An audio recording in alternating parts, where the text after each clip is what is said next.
बिर्याणी तर आपण नेहमीच खातो, पण वेगळ्या पद्धतीची बिर्याणी कशी बनवायची? तर फणसाची तुम्ही बिर्याणी कधी ऐकली का? तर इतकी सुंदर बिर्याणी खाण्याचा मोज होतो ना. मग फणसाची अगदी कच्च्या छोट्याशा फणसाची ही बिर्याणी आहे.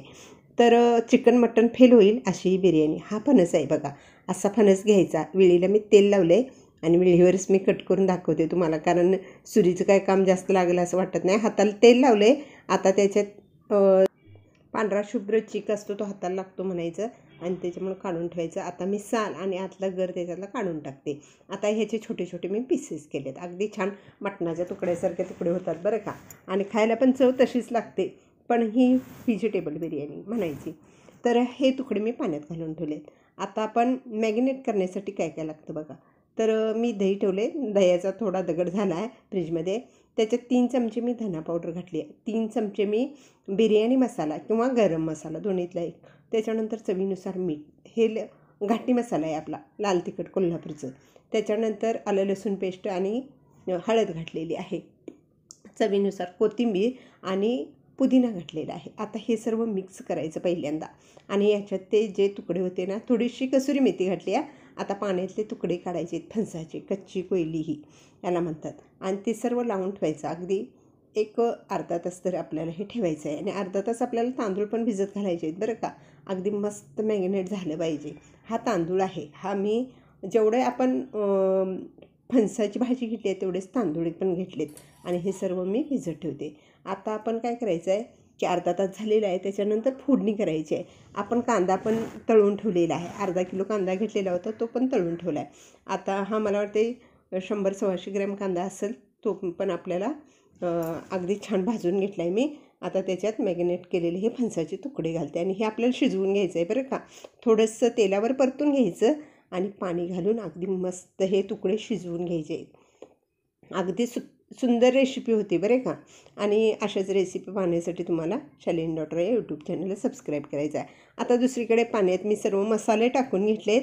त्याच्यात आपल्याला थोडंसं तेल पण टाकायचं आहे किंवा तूप टाकायचं आहे. तर सर्व मसाले जे आपल्याकडे अवेलेबल आहेत ते सर्व मसाले टाकायचे आहेत. माझ्याकडे जे आहेत ते मी टाकलेत.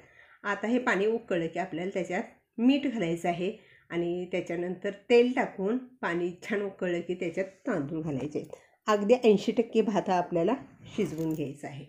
आता भात आपला शिजवून घेते मी, आणि भाजी पण ठेवलेली आहे. ती भात अशा प्रकारे आपला उमलून आलेला आहे. आता ह्याच्यात मी पाणी काढून घेते बरं का, दुसरीकडे ठेवून.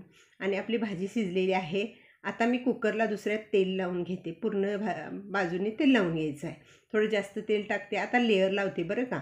अगदी मस्त खाली फणसाचा थर दिलेला आहे. थोडंसं त्याच्यात मी गरम पाणी घालते म्हणून लागू नये म्हणून.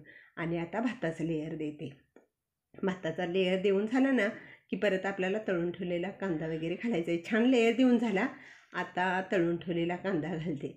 त्याच्यानंतर कोथिंबीर आणि पुदिना हे अजिबात घालायला विसरायचं नाही बरं का. मी पुदिना टाकला आहे आणि कोथिंबीर पण टाकलेली आहे.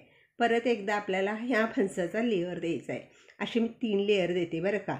आणि अगदी छान दम द्यायचा आहे आपल्याला ह्या बिर्याणीला. चिकन मटण फेल इतकी सुंदर बिर्याणी होते ही. आता तो भात मी घालते त्याच्यात. परत एकदा आपल्याला लेअर द्यायचा आहे. अजून आपला भात शिल्लक आहे, तर त्याच पद्धतीने आपण लेअर दिलेला आहे. तर परत एकदा भाताचा लेअर वरती द्यायचा आहे, आणि आपलं हे दम देण्यासाठी तयार होईल. परत एकदा मी भाताचा लेअर देते. लेअर देऊन झाला ना की आपल्याला थोडंसं त्याच्यावर तूप घालायचं आहे, आणि बिरस्ता घालायचा आहे. परत पुदिना आणि कोथिंबीर घालायचा आहे. एक 5 मिनटं आपण मोठ्या गॅसवर परत एकदा कुकर गार आहे म्हणून गॅस मोठा करून ठेवायचा. 5 मिनटानंतर तवा घालायचा आहे.